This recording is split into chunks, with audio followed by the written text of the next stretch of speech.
விசாசன் அவர்களே, அத்தோடு இங்கு வருகை தந்திருக்கின்ற பேராவூர் நகர சபையினுடைய முன்னாள் தவிசாளரும் இந்த நடைபெற்று முடிந்த பாராளுமன்ற தேர்தலில் எமது வெற்றிக்கு உறுதுணையாக இருந்தவருமான நலிமஹாரியார் அவர்களே மற்றும் இங்கு வருகை தந்திருக்கின்ற சகோதரர்களே, நம் அனைவருக்கும் இல்லாமல் இறைவனது சாந்தியும் சமாதானம் உண்டாக வேண்டும் என்ற பிரார்த்தனையோடு எமது மாவட்டத்தின் முஸ்லிம்களின் பிரதிநிதித்துவத்தை பாதுகாக்கின்ற பணியிலே இல்லாமல் இறைவனது உதவியோடும் உங்கள் எல்லோரது ஒத்துழைப்புகளோடும் நாங்கள் இந்த பிரதிநிதித்துவத்தை பாதுகாத்திருக்கின்றோம். அந்த வகையிலே எங்கள் எல்லோருக்கும் ஒரு கடமை இருக்கிறது.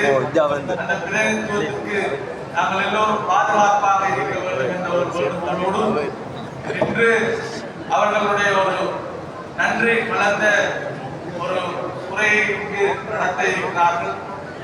அன்புக்குரிய சகோதரர்களே,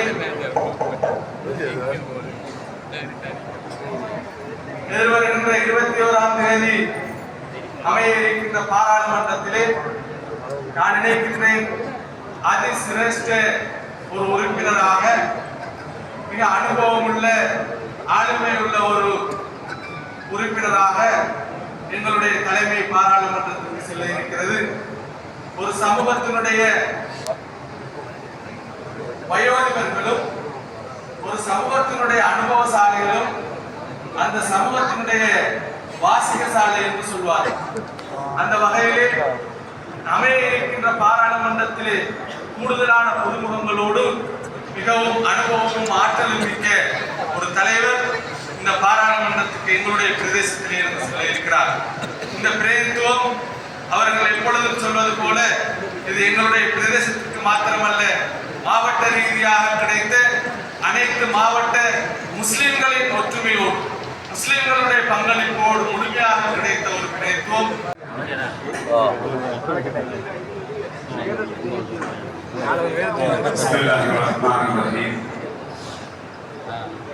இந்த சிறப்பான ஹுத்பாவை அமர்ந்திருக்கின்ற மரியாதைக்குரிய அல்ஹாஜ் மௌலவி ருசி முஃப்தி அவர்களே, கண்ணியமிக்க உலமாக்களே, கல்விமான்களே, புத்திஜீவிகளே, பேராவூர் முன்னாள் நகர முதல்வர் நமது கட்சியின் சார்பிலே இந்த தேர்தலில் போட்டியிட்ட அன்புக்குரிய அல்ஹாஜ் பொறியியலாளர் நலீம் ஹாஜியார் அவர்களே, காத்தாங்குடி முன்னாள் நகர முதல்வர் அஸ்வராஜர் உட்பட உள்ளூராட்சி மன்றங்களுடைய உறுப்பினர்களே,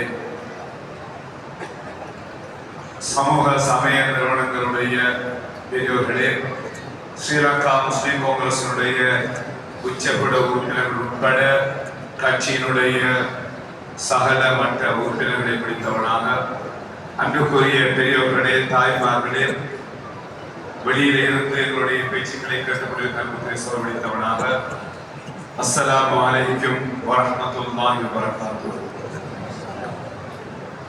அல்ஹம்துலில்லாஹ், நேற்று நடந்து முடிந்த பாராளுமன்ற தேர்தலிலே எல்லோரும் ஒற்றுமைப்பட்டதனூடாக ஒரு முஸ்லிம் சமூகம் தன்னுடைய ஒரு பாராளுமன்ற பிரதிநிதித்துவத்தை பாதுகாத்திருக்கிறது. நாங்கள் எல்லோரும் அல்லாஹ்வுக்கு நன்றி செலுத்துவோமாக. விசேஷமாக நான் 35 ஆண்டுகளுக்கு மேலாக இந்த பாராளுமன்ற அரசியலுக்கு வருகிறேன். ஒவ்வொரு தடவையும் ஒருவர் வென்றால் மற்ற ஏதாவது கல்குடா பிரதேச மக்கள் கவலையோடு போவார்கள், அல்லது கல்குடா வென்றால் ஏதாவது காத்தாங்குடி மக்கள் கவலையோடு வருவார்கள். இப்படித்தான் மாறி மாறி அரசியல் இருந்து வருகிறது. அல்ஹம்துலில்லாஹ், முதல் தடவையாக 3 ஊர்களும் சேர்ந்து ஒரு முஸ்லிம் பிரதிநிதித்துவத்தை தேர்வு செய்திருக்கிறது. இந்த தேர்தலிலே 3 முதல் தடவையாக கல்குடா தொகுதி மக்கள், ஏறாவூர் பிரதேச மக்கள், காத்தாங்குடி பிரதேச மக்கள் எல்லோரும் ஒற்றுமைப்பட்டு ஒரு பிரதிநிதித்துவத்தை தேர்வு செய்திருக்கிறோம். எவ்வாறு நீங்கள் இன்று சந்தோஷமாக மகிழ்ச்சியாக இருக்கிறீர்களோ அதே மகிழ்ச்சியோடு சந்தோஷத்தோடும் ஏறாவூர் பிரதேச மக்களும் கல்குடா தொகுதி முஸ்லிம் சகோதரர்களும் என்று இதே சந்தோஷத்தோடு இருக்கிறார். இதுதான் முதல் தடவை நமக்கு ஏற்பட்டிருக்கிற ஒரு மாற்றம். ஆகவே இந்த மாற்றம் இன்ஷா அல்லாஹ் தொடர்ந்து இருக்க வேண்டும். அல்லாஹ் அவ்வாறான ஒரு செயல்பாட்டிலே இந்த தேர்தல் இந்த 3 பிரதேச மக்களும் ஒற்றுமைப்பட்டால் மட்டும்தான் இந்த பிரதேசத்தை பாதுகாத்திருக்க முடியும். கிட்டத்தட்ட 40,000க்கு மேற்பட்ட வாக்குகளை நாம் பெற்றிருக்கிறோம். குறிப்பாக காத்தாங்குடி பிரதேச மக்கள் நான் எதிர்பார்த்தது 25,000 வாக்குகள் தான்.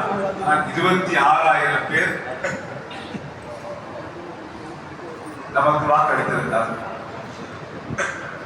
அதே போன்று ஏனைய அந்த ஏறாவூர் பிரதேச மக்களுடைய வாக்குகள் கல்குடா பிரதேச மக்களுடைய வாக்குகள் இல்லாமல் இருந்தால் ஒரு முஸ்லிம் பிரதேசத்தை பெற்றிருக்க முடியாது. மிக குறுகிய வாக்குகளும் தான் நாங்கள் வெற்றி பெற்றிருக்கிறோம். ஆகவே இது ஒரு வரலாற்றிலே இந்த மண்ணிலே பெற்ற ஒரு பெரிய மாற்றம். இன்ஷா அல்லாஹ் இந்த தேர்தல் ஒரு முக்கியத்துவமான தேர்தல். ஒரு ஜனநாயக ரீதியான தேர்தல் வருகின்ற போது எல்லோரும் எங்களுடைய மதிப்புக்குரிய மாமல்கள் சொன்னதை போல ஒரு போட்டியிடும் வழக்கம் அரசாங்கத்தினுடைய நிலைப்பாட்டிலே ஏற்படுவது வழக்கம். ஆனால் அது எங்களுக்குள் பிளவுகளாக இருந்துவிடக்கூடாது. யாரும் நாங்கள் கூட யாரையும் நாங்கள் குறை சொல்லவும் இல்லை. இருந்தாலும் இந்த காலங்களில் அரசியலுக்காக அல்லது கூட்டங்களினுடைய தங்களுடைய தரப்பினுடைய வெற்றிக்காக நமது பிரச்சனையில் இருந்த 2 தரப்புகள் ஏதாவது தங்களுடைய வெற்றிக்காக பல விடயங்களை பற்றி பேசியிருப்பார்கள். அவற்றை நான் எல்லாவற்றையும் மறந்துவிட வேண்டும். என்றால் நாங்கள் எல்லோரும் சகோதரர்கள். உண்மையிலேயே பல பல காரணங்களிலே எங்களுக்குள்ளே பிளவுகள் இருந்தாலும் அல்ஹம்துலில்லாஹ் நாம் எல்லோரும் சகோதரர்கள். அப்படி பிளவுபடுவதற்கு மார்க்கத்திலே எந்த விதமான இடமும் கிடையாது. ஆகவே என்றால் இதற்கு பின்னால் எங்களுக்கு நிறைய சவால்கள் இருக்கிறது. நாம் தேர்தல் காலங்களில் 3 பிரதேசங்களிலும் 3 பிரதேசங்களுடைய அபிவிருத்தி எதிர்காலம் எல்லாவற்றையும் பற்றி நாம் பேசியிருக்கிறோம். இந்த தேர்தல் களத்திலே குறிப்பாக நமது கல்விமார்கள், நமது உலமாக்கள், இளைஞர்கள் குறிப்பாக